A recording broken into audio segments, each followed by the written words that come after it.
really why I'm here is, I've told your dad this, is barrel racing is not my forte. Yeah, it's really not what interests me. Horses interest me. Horses interest our viewership. But there's a ton of people in Mississippi that love barrel racing. Yes, right. And where I grew up, Southeast Oklahoma, the rodeo deal is so big, people love barrel racing. So the past few years, where this really applies, past few years, I've kind of had to mesh what people want to hear, what they're interested in, and at the same time, my breeding program in Mississippi State, hey, I want to give them what they want. Yeah. So we bred to Charlie Cole Stud. Yeah. We've bred to KR Fantalica. Yeah. We're breeding to some of these kind of horses. Now, do I know anything about it? Right. No. Right. But I'm hoping maybe I can learn too on the process and get that figured I'd like out. for you to expound a little bit on the breeding part of it. Maybe tell them what's got to go to fame reset. We've got that baby from the Goodbye Lane, barrel races one in the breeding shed, that type of stuff. Yeah. Whatever you feel like. I'm gonna talk too much. No, you ain't. I might just be here to kind of like back up. All right, whatever. No, I think it's good. I want your perspective too. So he starts the colts. He breaks them. He starts them. And Rob is really refining some of his techniques already, and just. Well, Rob's a great guy to amazing. pick up some of that. That's amazing. Yeah. I was telling your dad before you got here that I got to Mississippi 10 years ago. One of the first people, probably the first person I met was Rob.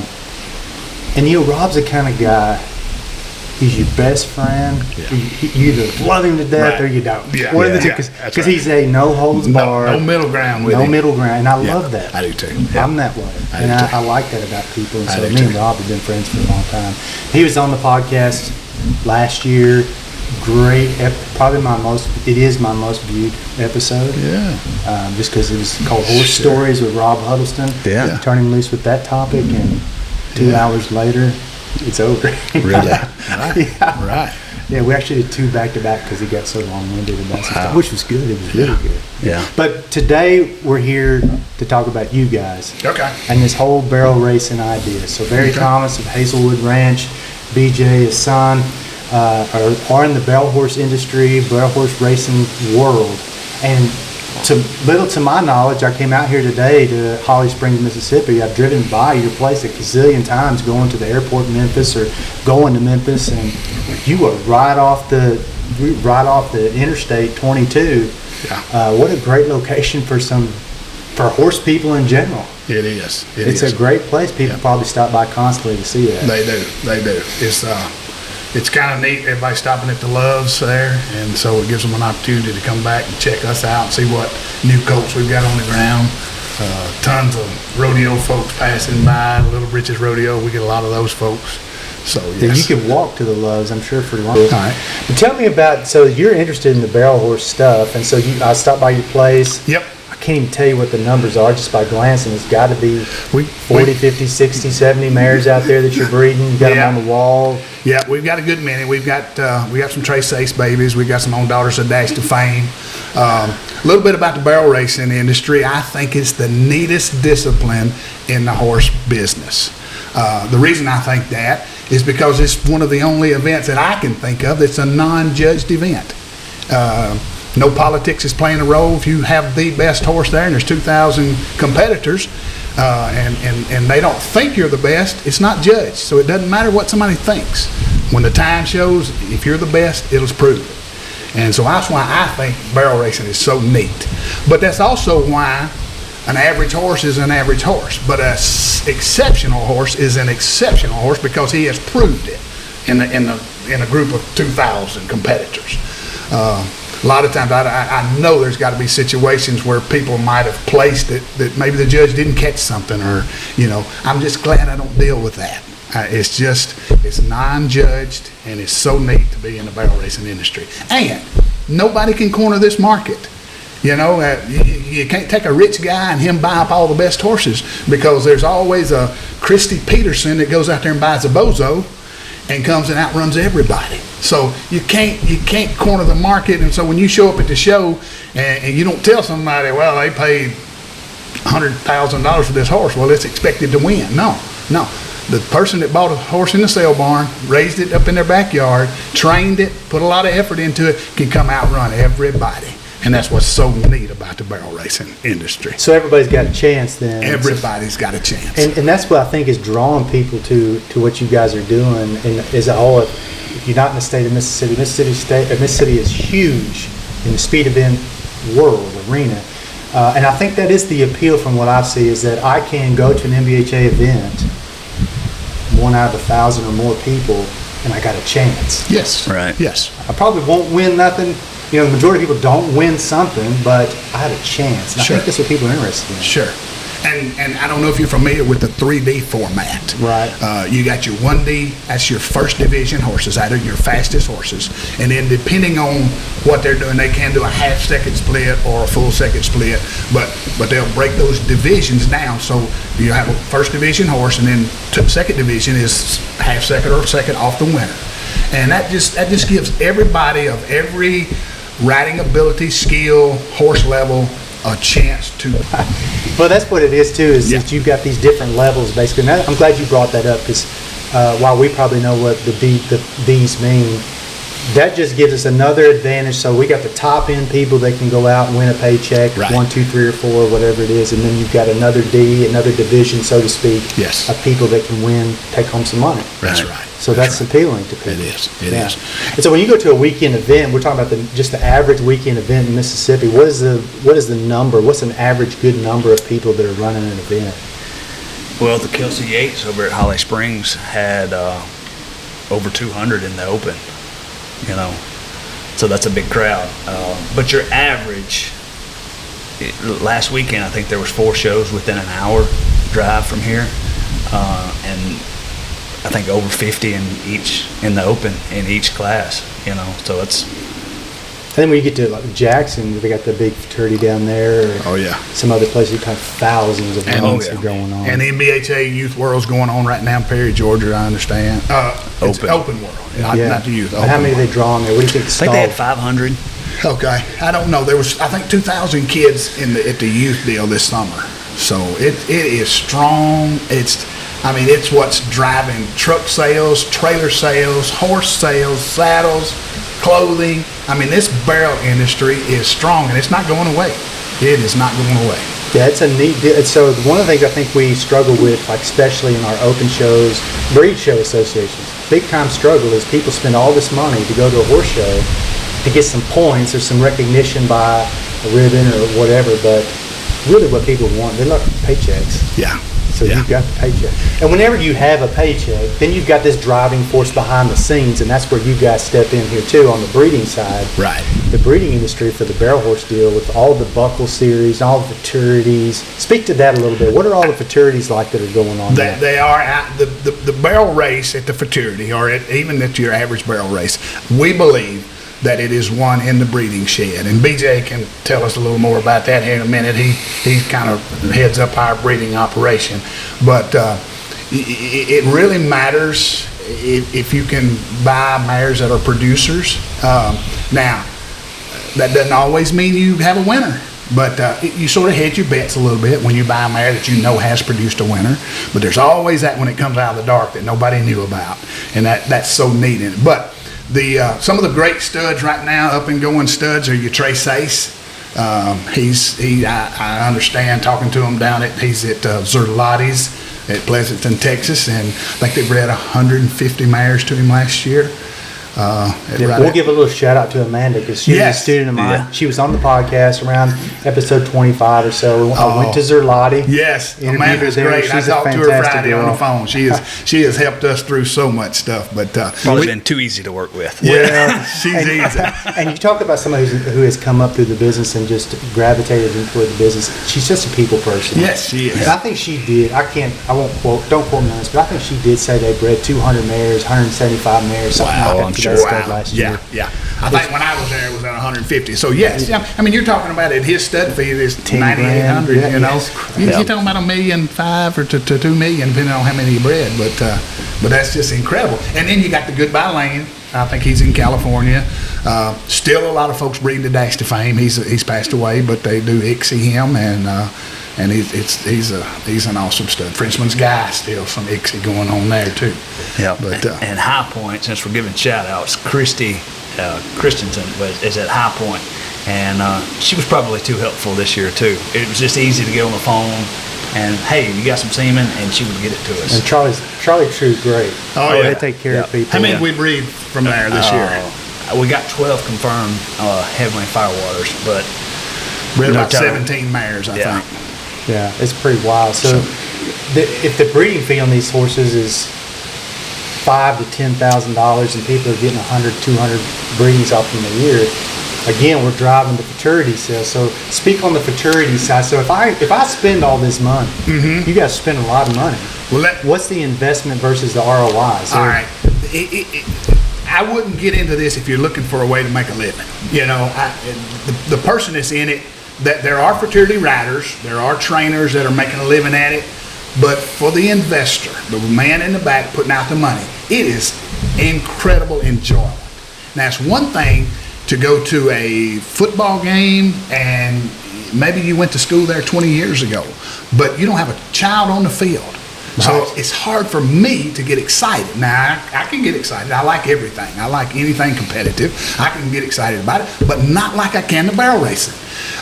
Because I take a mare and I cross that mare. I've rode that mare and I know sort of what she might lack. Maybe she's lacking a little bit on the brains, or maybe a little bit on the speed, or maybe her bone is too small in her leg. I want more bone, more brain, more speed, maybe less speed, more brain. So we cross that mare on the stallion that we feel like complements her the best, to give that baby the best chance. You do, but the average person may not realize how exciting it is for the morning that you think that baby's coming. And you're up early, go see, is she getting close to folding? Sometimes we stay up all night with them. And when that baby hits the ground, we just start dreaming about it. And we just start handling that colt. You know, we breed about 40. I think we got 41 on the way for next year. And when that baby hits the ground, we start right there trying to set that thing up to win. We want to handle that baby early on. We want to time so he'll lead early. I don't want to wait till he's 2-year-old. He sets back and breaks his neck. I want to halter him young. But the return on the investment that you're asking, is it's hard because it's a gamble, because you breed this mare and you're 4 years from knowing, 3 years from knowing what you've got, but 4 years from competing. You know, so if you breed just that one mare and you get that one baby, it's just an incredible risk, because it's always something getting hurt. So many setbacks, you know.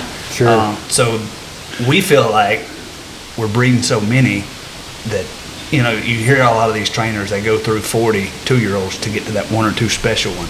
We feel like that's what we're doing to hopefully get that best product out there. So for that one guy that's breeding one mare, it's an incredible risk, I think, to try to get that horse to go show and compete. So you guys are playing a numbers game, really. We are. But with the 3D format in barrel racing, there's always a place for that horse that's not the top horse. There's always somebody that can't ride that number one horse. Yeah, not everybody's a 1D rider. Not everybody's a 1D rider. So you want to find a horse that fits that 2D, that 3D, that 4D person. And hopefully breeding as many as we do, we're trying to find the Michael Jordan, please, if you please, the incredible athlete. But outside of that, we want the average guy that just likes to play basketball too. Right. You know? Sure. Yeah. So when you're playing this numbers game, then what are you doing?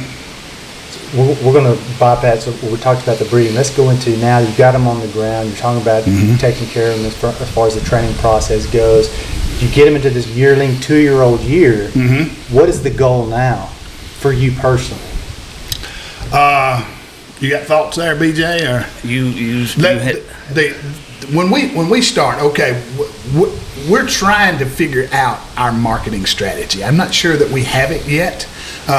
To let you know why we're breeding at this level, the pandemic hit. BJ had a couple of dry cleaners, one in New Albany, one in Holly Springs. I was doing other things. And we just decided, can we make a living in this breeding business? And he called me one day and said, what do you think, Daddy? You still been breeding? I've been breeding horses 35, 40 years. And he said, do you think we can make a living at that? I said, I don't know, but let's try to answer that question. I said, let's do it. Let's turn up the heat and let's buy some better mares. And we had some nice mares, but we just improved on what we were doing. And we're just trying to see if we can make a living at that. So we're in that process. Not sure our marketing strategy yet. We haven't advertised anything for sale. We're wanting to prove to ourselves that we have a product worthy to sell. We're not over here trying to talk somebody into our stud, say his name's Tuffy in the back. If you'll just breed him, well, everybody can't win on Tuffy. We're going to breed to a lot of different studs. We do have some studs that we believe in, but we want to breed a lot of outside studs because we want to have a sale here. Hopefully in time, maybe give away a little incentive to if you buy a colt in this sale, you come back and run him his 4-year-old year here, and hopefully we give away enough money that might pay for that colt to the winner. So that's what we're working on. We don't really have our marketing strategy down pat just yet. Not really trying to sell. We are still in the process, and we got 200 head of horses here. We're trying to prove to ourselves that our product is worthy of the barrel industry. How many mares did you say you were breeding? We're probably breeding 40 or 50. We're 41 We've got this year. 41 confirmed. So we've probably got 55 that we're trying. They're just not all going to catch. Sure, absolutely. Yeah. Some get late, and we just let them hold over till the next year. Yeah. So then you got now. What about your yearling 2-year-old numbers? Usually there's about 35. I think there might be 40 in this year's. Weanlings, about 40 in this year's weanlings. 30 something in the yearling pen. And we just got large groups of colts. We try to separate them: horse colts, fillies. And from our yearlings down, that's where we've really amped up the Trace Aces, the Goodbye Lanes, Heavenly Firewaters. Not that we're really excited about our stud, and we'll talk probably tell more. Tell about him when you get a chance. Carly Otero is riding a 5-year-old out of our stallion, Vanilla Gold, and we think she's taking him to the NFR as a backup. So we're really hopeful that he's going to go down the big alleyway at the NFR. She ran him last weekend at a rodeo. Don't know how well she did. I know she placed. But we're super excited for our stud. So he's in the process of proving himself currently in terms of that's performance. his first baby to compete, the first age as a 5-year-old. Okay. He don't have any 4-year-olds, and now we're coming with some 3-year-olds that we're pretty excited about. Nice. So with all that said, you've got all these things that you're facing, and that's something we haven't talked about yet. Is like if you breed 50 mares with the conception rate and the confirmed pregnancy, probably, if you're good, 75%. Probably, maybe that. Maybe. And so you got all this investment. What are some other challenges involved in this? Is there anything that people, like you mentioned a little while ago, about if you're trying to do this just to make yourself rich, you're probably in it for the wrong reason. You're in it for the wrong reason. Are there any other challenges that stick out to you and what you're facing now? You're trying to get sounds to me like you're getting the breeding kind of lined out. Because yearling 2-year-old might be the challenge, right? Well, to hit on that point, when we're breeding as many as we're breeding, there's going to be losses. I don't know how many babies that we've lost this year. And that's what we've talked with several people that have tried to breed 1 or 2 mares. They're just running. You have everything go wrong. The mare doesn't catch. They've gone to the vet 10 times. Their mare isn't pregnant. And when they do get that baby, something goes wrong. And so they're just like, we're going to leave the breeding to y'all. So we have those ups and downs. But with the numbers, you just kind of move on. You just go to the next one. We're trying to perfect it, whereas the person with 1 or 2 might not see all the complications that come. So we are playing, like you said a while ago, the numbers game. Right. Now, for that person that's out there looking to get their 13-year-old daughter in barrel racing, I want to say this, and they need to learn this from the get-go, I think. And I've been in the barrel industry since I was 7 years old, been fooling with barrel horses. You need to enjoy looking for a good horse as much as you enjoy owning one. Because if you don't, you'll be miserable. If winning is the only thing that's going to make you happy, you won't like barrel racing. But if you like horse people and horses and matching those mares to the right stud and trying to figure out how to work that colt, horses got personalities just like people. And we all got to be treated a little bit different. Some might get scared too quick, some might not ever get scared. Horses are the same way. They got different. Well, I picked that up on about you. I've got a really good friend of mine that I'm not built like you as far as like you are entrepreneurially minded. You don't mind taking risks. Wow. I think that's fantastic. That's something I'm sure he's passed on to you. But there are people that are risk averse, Yes, so to speak. right. Yes. And that's a great warning or a great challenge to think about. If you're risk averse, this may not be May not be Right. exactly for you, Right, but right. but there's still a place for you if you want to say, okay, if you're talking to your daughter, we're going to get in this, but we may not take it to the level of fraternities. We may not take it to the big show. I've got some grandchildren right now that haven't ridden, and they're 7, 8, 9 years old, and they just started wanting to ride 6, 8 months ago. So we started off at the bottom. And literally walking the pattern. But what we want to say is to that person, don't take the risk. Come buy a colt from us. Well, sure. We'll take the risk for you. We'll take the risk for you. Yeah. But get an older horse for your child and go enjoy the smaller shows. Boy, that's a good point too. I'm doing this new thing. We're actually doing Series 2 this Saturday, but I set up this 4-series educational thing called New Horse Owners Workshop. And we're talking about the costs involved and how you go about buying your first horse. Yeah. And what we face today is a lot of guys your age, even my age, probably didn't grow up with parents that were involved with horses. Right, and so right. now our children are really looking at us to do it, and maybe we weren't involved in the horse business. So how do we figure that out? Yeah.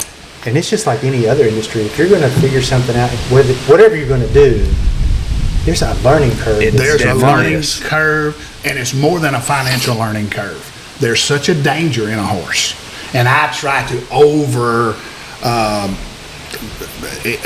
overdo trying to tell somebody, hey, don't let your child get kicked. I'm sitting here in front of you at 58 years old, but at 12 years old, I got kicked in the face, broke 3 bones, fractured my skull, almost killed me.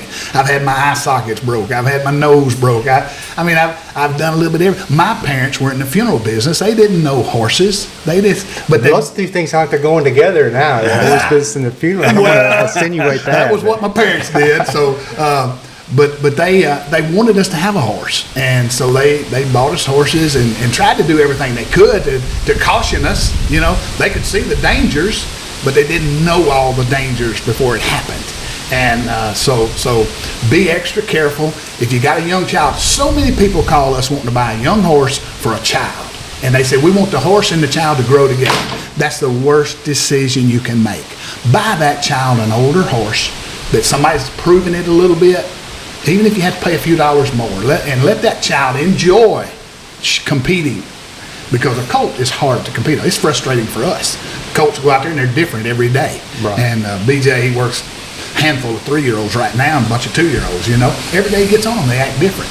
So that child, it's hard for them to process all that. So buy them something that they can go and compete on. You can go to the show and just enjoy the atmosphere of a horse show. And the barrel racing is just neat to take your family and enjoy. And I hear that a lot. I hear a lot of times people say, my daughter's 7 and I want to buy her a young horse so they grow together and they learn together. Yeah. Absolutely the wrong Bad mentality idea, in the in my horse opinion. business. I agree. In my opinion. I agree, because of just what you said there. We're talking about 2- and 3-year-olds. These are horses that are, let's talk about the training process. You and Rob are riding a lot of 2-year-olds, 3-year-olds right now, and you mentioned a minute ago that not until they get to that 4-year-old year are we really putting the pressure to them on the performance side. But that's because this takes years. It's not 30, 60 days. Right. And that's what I've told him, you can only do what you know to do. And Rob being here, I've totally changed my thinking on a lot of things that I think is going to help us.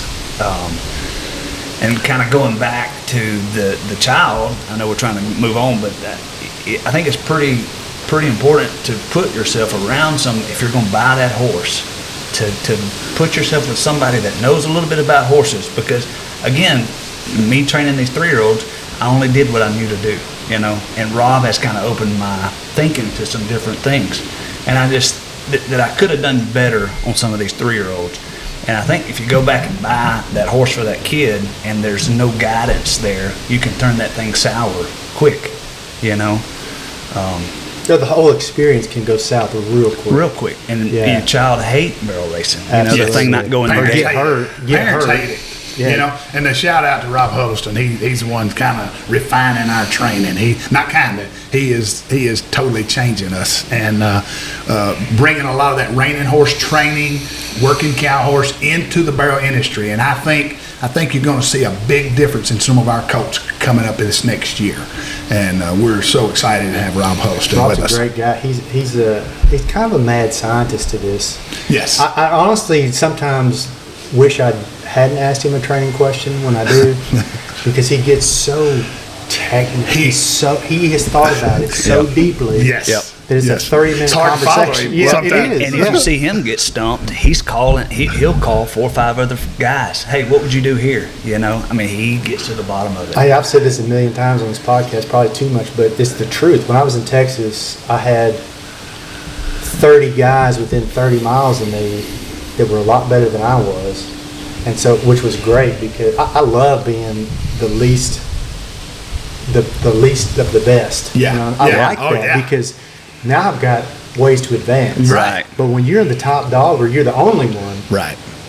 or you're too prideful to make those phone calls, Right. you're not advancing. He had a friend up this week, and they were working on some colts, and I could just see they were bouncing things off of each other. And Rob, he's just bringing our training to a different level. Things that we never even thought about. As he moves his weight a certain way, and he'll start those front feet. He wants to take so much pressure off of the front left so it can move and cross over. And these are things that a lot of barrel racers don't even do. And as far as when you go in there that first barrel and you're asking that colt to turn, and you pull on that right rein, you got him down turning, you don't want that colt to pick his head up and come out of there running. You want him to stay down, locked, turning, sliding, turning. And Rob is showing us some things that I think that we're going to implement into our colts, that you're going to see a lot of difference when they go in there and they keep that head down working, and he's breaking them in the face, that breaking to that bridle, and really getting them supple. And I think we're going to see a big difference. I made this mention to your dad earlier, and again, just in the spirit of transparency, I think a lot of times when you're like me, you're not in the barrel horse deal, so I'm not watching the top end all the time. You guys are. But what the public may see, it's in the public eye. Let's speak to the training aspect of this a little bit, because you're bringing this up. Mm-hmm. We're talking about the refinement that's going into what Rob's doing, and you're bringing people in to help make that refinement happen. There's a lot of people that are watching this event going, this is dangerous. Right. It is. Because you're combining this, many times, 75, 80, 90-pound kid Right. with a 1,200-pound horse going 40 miles an hour Right. with very little control. Exactly. Yep. Very exactly. little. You're not asking him to go out there and do a controlled pattern that's being judged. You're asking him to go out there and run for his life. And the parent, a lot of times, it doesn't know, but they want to do something great for that child and get it involved. A lot of times, you go out and buy a 1,200-pound horse, put him on it, and you're trying to run. Somehow you need somebody that's got some horse skills that can slow that horse back down during the week. Because if you go home and run that horse a few times, he's really an idiot come Saturday when you go to the show. So you want to work him slow, get him back off the bit, and so that child has control. It can get really dangerous and really scary if you let that get out of control. But you can pretty much bet those top kids that are winning, they're sitting on horses that somebody's got some horse skills behind them, and during the week they're softening those colts up, horses. They're softening them up and trying to score them in a gait where you walk up there and don't let them run every time. You walk up there and just let them sit. Maybe go to a little play day barrel race, and they think they're going to run, but don't let them run. You know, go in there and pay your entry fee and lope your pattern. And do some of these things. Most parents think that practice, we're going to get better and better and better. The more you practice, a lot of times, the worse you make your horse. So what you want to do, if you're practicing running the barrels, you just get worse and worse and worse and create a problem. So you want to back off and slow all that down. Yeah. But, And a lot of that just goes to the horse. You know, I think if a kid is running it, a lot of times they're not running that colt. They've run something that they've watched, or they've had somebody instruct them to go buy this thing. So I think a lot of it boils down to you just got to make sure you buy the right horse. Well, how much do you think it speaks to so you got let's just go back to the scenario that we talked about earlier that was, we all agree was probably not the best. Young green horse, young green kid. Even if the horse advances, but the kid doesn't, I think a lot of times in the world of rodeo especially, we probably, remember T. Woolman? T. Woolman won the world in the 80s, 90s, a handful of times, a wizard with the rope. Okay. And I remember this, I was probably 10 or 12 when it happened. I remember watching on TV, and this interviewer asked T, he just won the world show in the heading, and they said something to the, I'm paraphrasing, but something to the effect of, T, you just won the world, you've won it 2 or 3 times. If you could go back and do anything different, what would you do? And you know his response was, I wish I had paid more attention to my horsemanship as a kid. Yes. Yeah. Yes. I never forgot that No. because I say this all the time. Riding a horse and going for a ride are 2 different things. Oh, yes. Absolutely. Absolutely. So how much do you think the horsemanship capability of the rider plays into the experience and success rate of the barrel racing team? I think everything. Yeah, I think everything, and I think their parents need to have some horsemanship. You know, me as a kid, I started. I started as 3, but we won the sweepstakes when I was 8. Yeah. You know, but I was 8. I didn't know what I was Quarter doing. horse Congress. So thankfully, I had a parent that could control me. I come out of the pen when I was probably 5, and I just wanted to go fast. And he told me, if you take that over and under coming out, I'm going to whip you, and I take that over and under. I'm on my Palomino horse. I take that over and under, and I got a whipping when I come out. So a lot of times you just got a kid that don't know, and I think their parents either need to get some lessons or be a horseman. I was Or it goes thankful to back have to it. yeah, you had that. I had that, thankfully, but a lot of people don't have that. Right. So here's what I Can be a think a lot of dangerous times. combination. Absolutely, and I think what people do is go, hey, I just saw this horse run real fast around some barrels. Not hard. Yeah. And I got a horse. He's got 4 legs and a big head, so let's do this. Let's do it. That is not how this works. It's kind of like watching golf, well, they're hitting that ball in that hole out there, but It's a little different. Go than that. try it. Right. Go try right. it. Now, I quit golf years ago because it just made me mad. Yeah. I spent money. all the time. Yeah, I don't want to get snake bit. I'm up in the woods looking for the ball. Yeah, but you see videos, I see random videos of a kid, and they think that this little girl that's just riding, and there's a video that comes to my mind, I don't know the name of the folks, but this horse rears up in the gate and then just takes off with this little kid. And they're just so proud that the little girl can ride it. And I'm like, if that was my daughter, I'd be terrified. I wouldn't put her on it. Yeah. And but they look like that they're happy with it. But it just looks like it's a dangerous combination. And sometimes the solution is to strap them into the saddle. I'm scared of that. Yeah, I'm scared. it's just- I'm scared. I agree. I'm scared. Safety is number 1. I want to have fun, but at the end of the day, I want my child. I want my grandchild. And I'm going back through it right now with my grandchildren. And so it's a scary thing. So to And wrap we're this- slow. We're slow. We're so slow. Yes. I got to tell you this. I went down here to a little show, and these folks where I went to, I'd never been there. Didn't anybody down around the gate ever have a clue who I was, which I'm nobody, but you see I'm a 58-year-old guy and I'm overweight. You wouldn't think I got 200 head of barrel horses. I'm bringing a little blonde-headed boy up to the gate, and he's walking. And they open the gate and call for his name, and the horse starts trotting to the first barrel, and he quickly pulled him back and corrected him to the walk, brought him back to the walk. And We're being timed.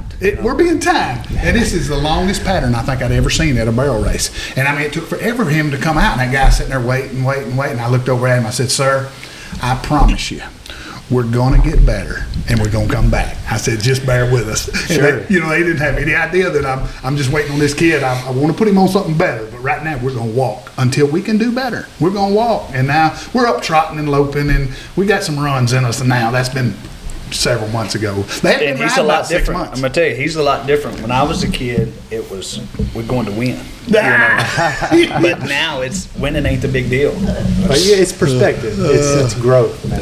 Yeah. One thing I think that there is a confluence between what you're talking about in the speed event versus judged event. Yeah. Is anytime you add speed and you lose form, Yeah. your judged criteria and your time's going up, criteria is going down. Yeah. So anytime people want to think about, I want to go faster, you have to maintain form Exactly. of the maneuver. There has You there has to be groundwork. Yeah, or you're going to go down in time. Exactly. You know. So that's something to think about a lot of times. Because I think a lot of people just say, barrel racing looks fun. Yeah. Let's put them on this thing. But One thing that we've got now that we didn't have as prevalent when I was doing it is all the clinicians. There's more knowledge out there. You can pull your phone up and find out more answers to more questions where I had to live through it. You know, why is that horse and doing hope that? he did, yeah. And hope my kid did. Yeah. So you know, And but probably ruined some horses through that process. We you did. know? We did. But I'm sorry to say that, but we did. But now we've got a little more, you know, we got a little more access to information. And so take advantage of that information. Learn how to keep a horse fresh. You want to keep a horse wanting to run the barrels. If it's a drudgery for him, he's probably not going to be good at it. Best little horse we ever had, I guess, a little mare, we called her Jill. She wanted to come put her head in the bridle. You didn't have to run her down in the pasture to get her. She wanted to come to you because she didn't want to get left. She wanted to go the barrel race. She loved it. And I think she knew what was going on, you know. So look, try to keep your horse excited about barrel racing, keep them wanting it, and keep your kids wanting it. one thing I see in you guys that I've always admired in good horsemen, I think that the one trait I would say that all good horsemen have is open-mindedness. Yes. You have to be looking for, how do I get better? Right. And think about some of these rodeo guys. They're trying to figure out how to take 1/10 of a second Right. or 100th of a second. How do I get this 100th better? Right. That takes refinement, thought, determination. It takes all these things that we want in ourselves. Yes. But the closed-mindedness. My dad did it this way, and by God, this is the only way I'm going to do And it. there's a lot of that out Can't there. do it. You're stuck. Can't Yep. do it. Only a fool won't change his mind. Right. You got to be When you willing see to a better progress. way, don't be a fool. Change And- your mind and change your ways. What brought that up to me is that you kind of alluded to YouTube. YouTube's a great resource to learn how to tie your shoes 5 different ways. Right. But what you got to figure out is what way amongst all 5 of those is going to work for me, and I can take a little good from this one, Right, a little good from right. that one. And that's the same thing with horse training. When you're around Absolutely. one person and one person only, you only know their stuff. Right. Yeah. You got to be open-minded to That's find right. 4, 5, 10, 15 guys. Right. Absolutely. Absolutely. Earlier, you wanted to mention one of your horses. Yep. Got to go to fame. And John Reed Foster. And my dad can talk better about John Reed. Yeah, he's such a mess. Mr. John Reed's in Kentucky. He's a friend of ours, been lifelong, probably 25, 30 years. He's been our friend. And he helped us find a handful of mares. Actually helped us find a mare called Gotta Go to Fame. She actually was the mother, Julie Plore, won the International Pro Rodeo World Championship this year on a colt, her first colt. And we're real excited about that. There's one thing to have the stud that produces a winner. There's another thing to have the mare. I think the most important is the mare. And we can take that mare and cross her on any stallion. And a lot of times you can, if that mare's great, you're gonna have a good colt. Her second foal was a 4-year-old, I understand, last year with Brad Shiree's daughter riding it, and it run the fastest time, I think, of 2023 at the NBHA Youth World. She want to go there. I think she run the second fastest time this year. So we're real excited about that. Reserve BFA Futurity horse. Yes, Reserve BFA, Barrel Futurities of America. It was a number 2 high money earner, I understand, there. One of the best in Ohio, is that Yeah. right? It's a pretty big barrel race there. So we're real excited about Gotta Go to Fame and her offspring. We've got 3 fillies out of her right now. One of our studs is a son of SX French Vanilla by Designer Red. Designer Red is the Slick by Design. He's got the same daddy. But our stud's mother is SX French Vanilla, which we think is a great, great mare. And so we've bred Vanilla Gold to Gotta Go to Fame. We have 2 fillies out of her, and we bred her to Trey Sace, and we've got 1 filly by him out of her, and we have a Goodbye Lane coming for next year out of her.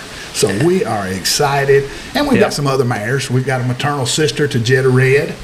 Jetta Red, I set the arena record, I believe. I might not be exact on this at Fort Smith, but did really good at Fort Smith. And Miss Andrea Busby bought him and bought her. And we're excited to have a maternal sister to Jetta Red. So it's a mare called Peach on High. They're out of a mare called On Time Gal, and they're just it's just a neat mare. So all you guys are into this breed, and it was funny is you guys can recite everybody, every dam, every sire, who's sire. He can go out here to this 2-year-old, this yearling pen right here, and name every one of them, and I get confused on it. But John Reed helped us get Peach on Fire and Gotta Go to Fame, and we exited Gotta Go to Fame 3 times to the Goodbye Lane. And if you know John Reed, and hopefully somebody listening, if they're barrel people, they know John Reed. And so we bred it to the Goodbye Lane. And every time you talk to John Reed, he's just a character. But when he don't say bye or goodbye, it's gone. That's what he says when he gets off the phone. Every time he gets off the phone, it's gone.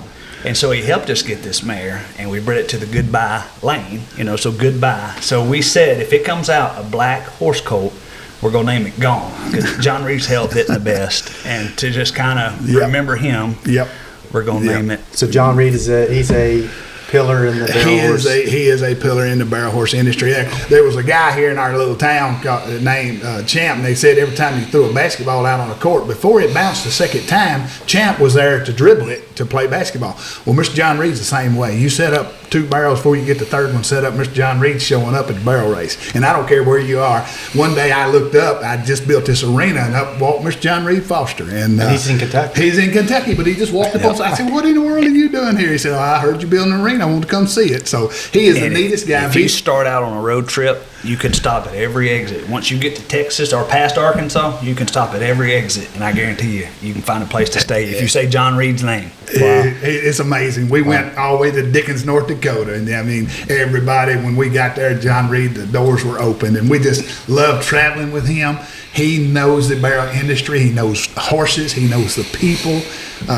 Quite a character, and BJ and I have had a ball traveling with him and visiting with him. So obviously I don't know him, but just from what you're saying, I bet you he's a good character. Oh yes, absolutely. I mean, people don't get that kind of acclamation by knowing how to do something. They got to be good people. No, if you're a bad person, they don't open the door for you. That's but right. Everywhere we went, people opened the doors and said, "Oh my Lord, it's John Reed," And no disrespect, he's Mr. John Reed Foster, but everybody knows him as John Reed. So he quite a man. He's been a big help to us. So when you guys are, this is my last question for you to kind of give us your wholehearted opinion here. When you're doing all this breeding, and genetics means a lot, obviously.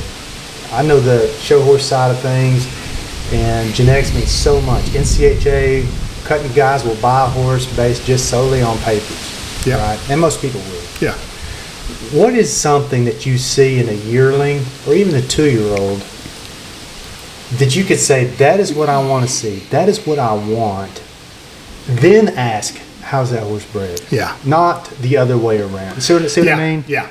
I could, if you just show me a set of papers, I don't want to buy it off that paper. Now, that gets me interested. Hey, we got to go look at this. But if I get there and they got long pasterns, cannon bones are little bitty and they're long, I like a little tight cannon bone, little, not that long of a pastern. I like a good sloping hip. I like a certain tail set. But again, it's just confirmation. Good slope and all shoulder. you can do is confirmation. That doesn't mean it's going to be a winner. Some of the most ridiculous looking horses have outrun everybody. And some of the no-name papers outrun everybody.